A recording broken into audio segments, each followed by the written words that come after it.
All right, there we go. Hello, hello, John S. Rhodes here of the Rhodes Brothers. And if you had $1 million, what would you do? Right here, right now, if you had that $1 million, what would change in your life? How would you think? How would you approach how to handle or otherwise use that $1 million? Now, many people would say, oh, I would quit work. Oh, I would immediately find another job. I would immediately travel around the world. I would buy a house. I would buy a car. Many people with $1 million would immediately find a way to use that money. That means they would consume. They would find something that they wanted, or they would find things that they wanted, and they would use that money. Some, and maybe even all of that money. Now, is that the right thing to do? Should you take that money and just spend, spend, spend?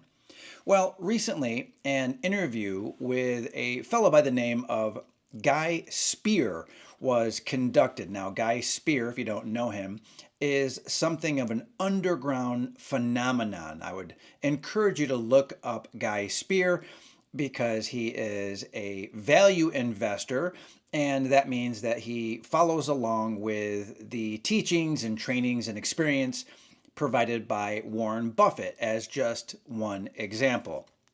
So, this is what Guy Spier recommends. This is what he would do with $1 million. The very first thing that he would do is not, I repeat, he would not spend any of that money.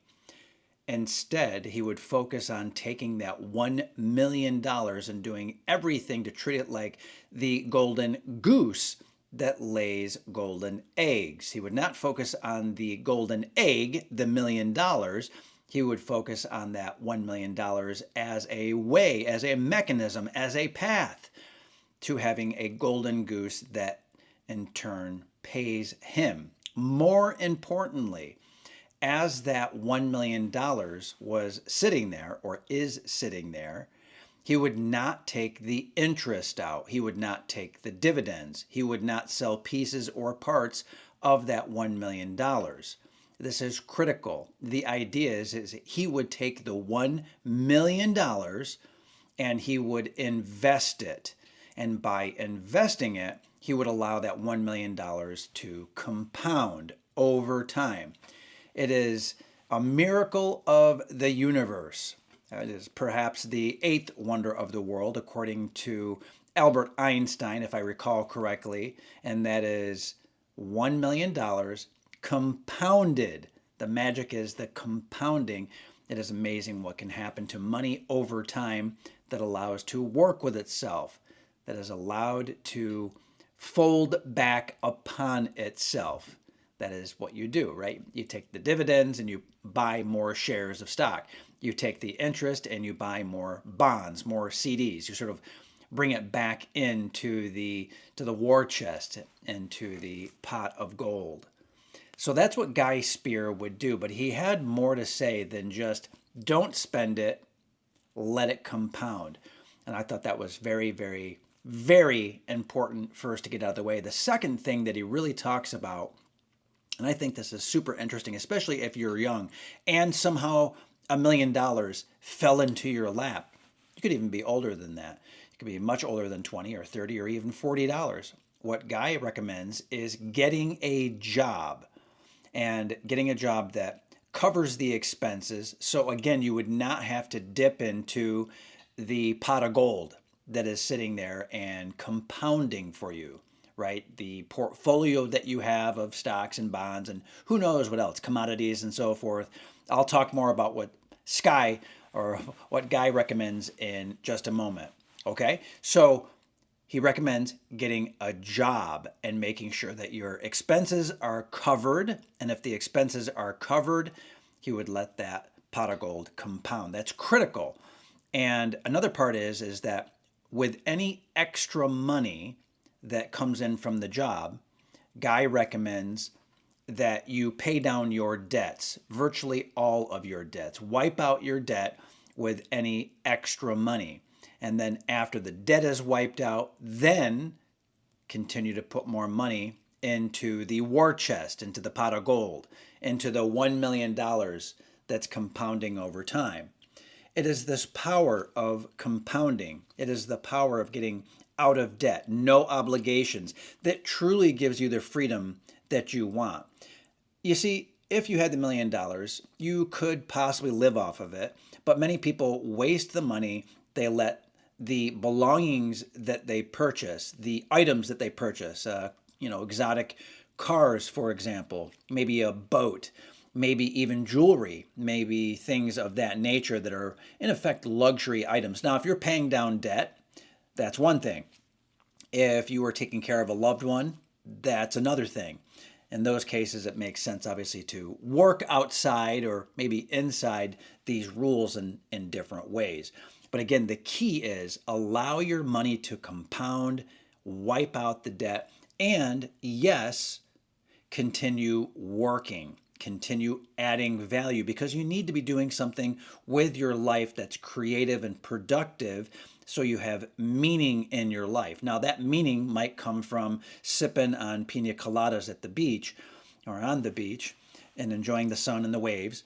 But after a while, many people report getting somewhat bored by that. In fact, you can look at many reports that are out there about people entering retirement and feeling lost, feeling absolutely lost and bewildered about what to do after just a few short years.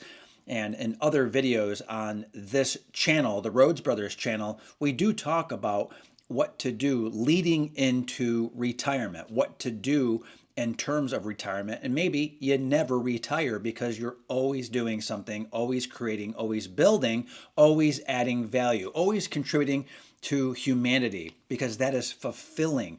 That does something for your heart and your soul. It is very, very good for you.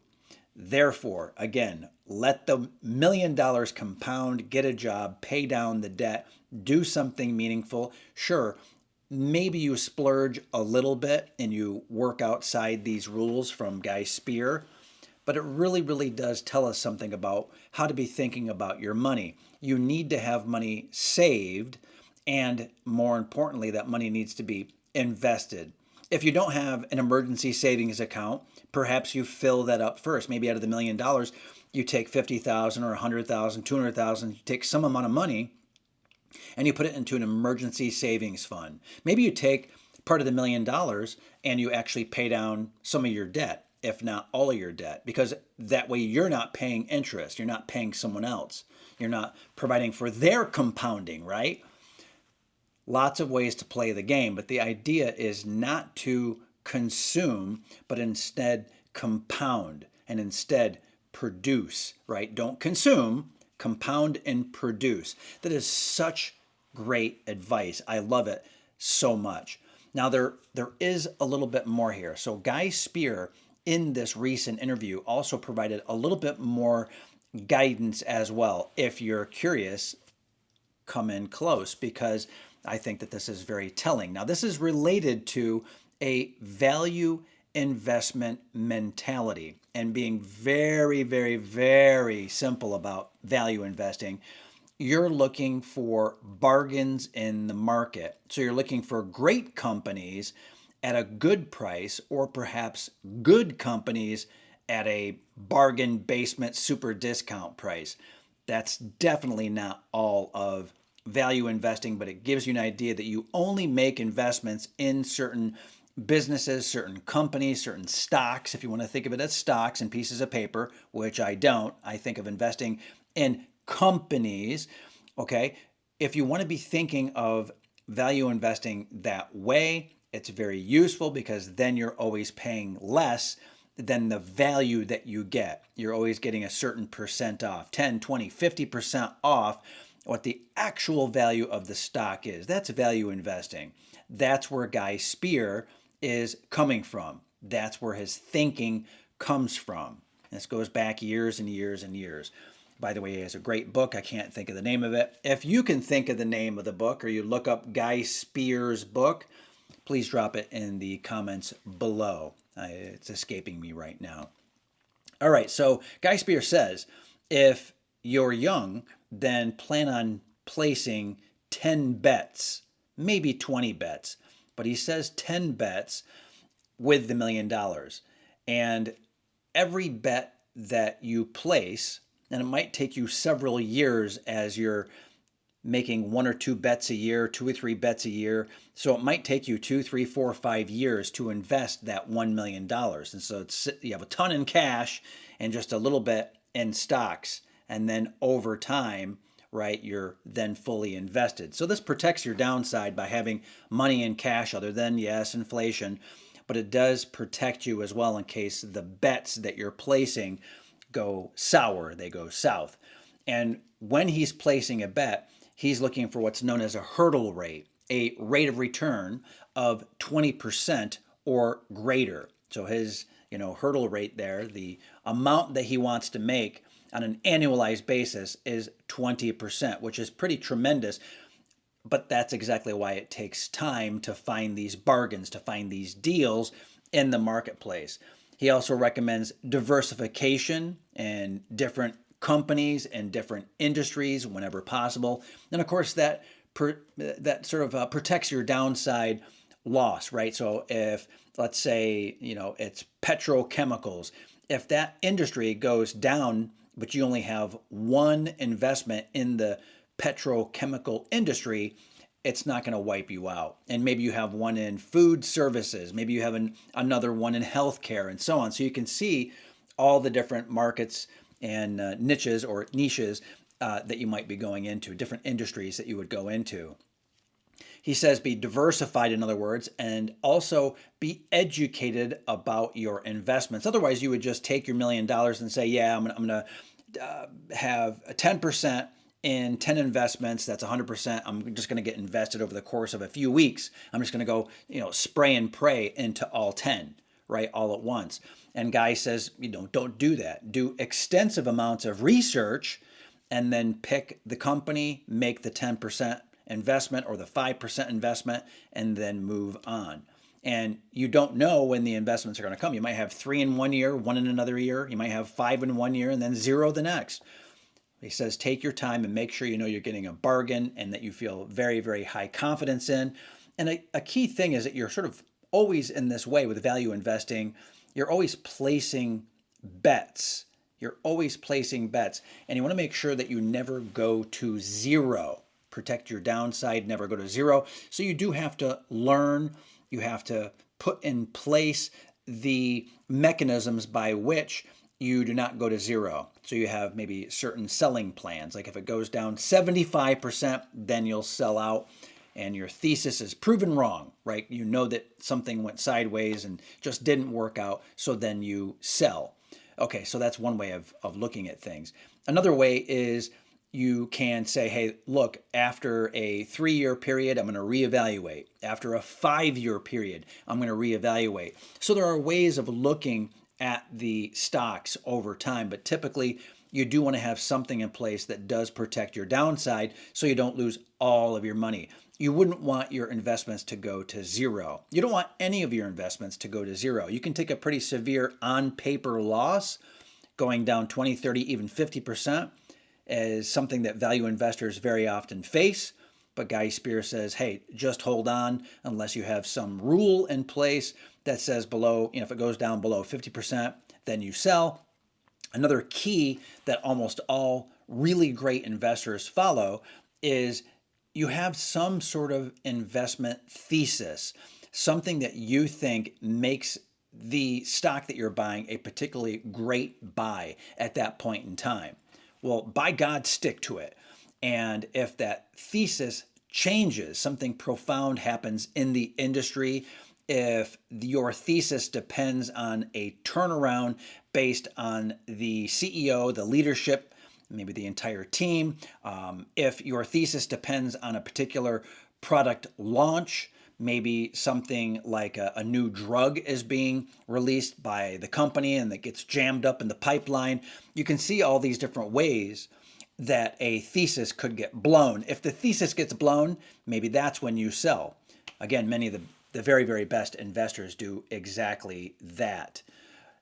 Over time, obviously, you're going to build a portfolio. It could be done in a very quick fashion, like I said, and boom, all 10. probably not the best way to approach it, according to Guy Spier. According to Guy Spier, that's the key here, and being a value investor and following his advice of how to invest $1 million. Now, again, to each his own, or to each her own.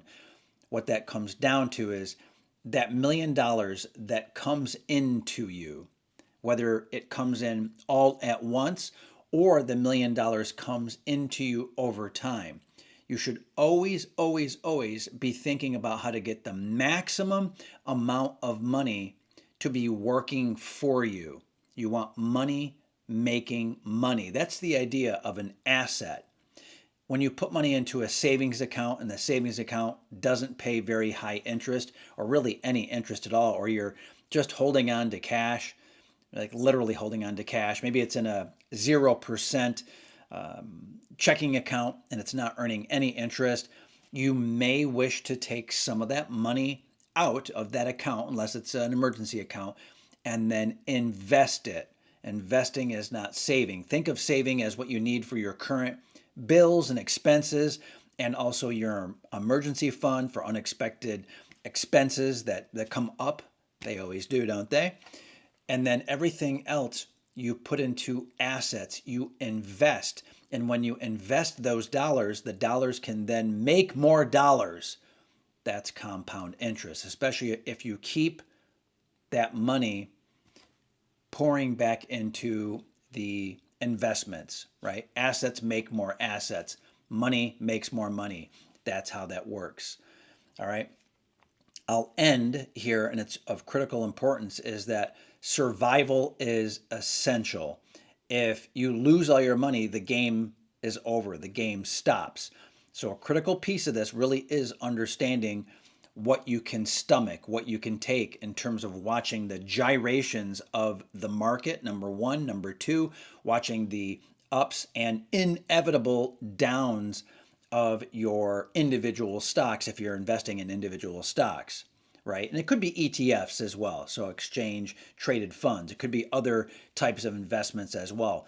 But you need to know what your own personal investing rules are, because if you don't know your own personal investing rules, emotions will win. Emotions will take over. You'll sell when the prices have fallen, and you'll buy when the prices are high. And that is investing emotionally, which is awful. You do not want to be doing that. There's another topic for another day related to investing along these lines of when price is going up and down, right? There's momentum trades, but that's a topic for another day. On the screen now, or in the next few moments, you will see somewhere on the screen the next video, and I promise you will enjoy the breakthrough that we are providing in that video. So go ahead and subscribe to the Rhodes Brothers channel. This is John S. Rhodes of the Rhodes Brothers. My brother Matt Rhodes and I really do appreciate you. Leave a comment as well. Definitely subscribe to the channel and give this video a thumbs up. It really does mean a lot to us. We'll see you in the next training. Thank you and take care.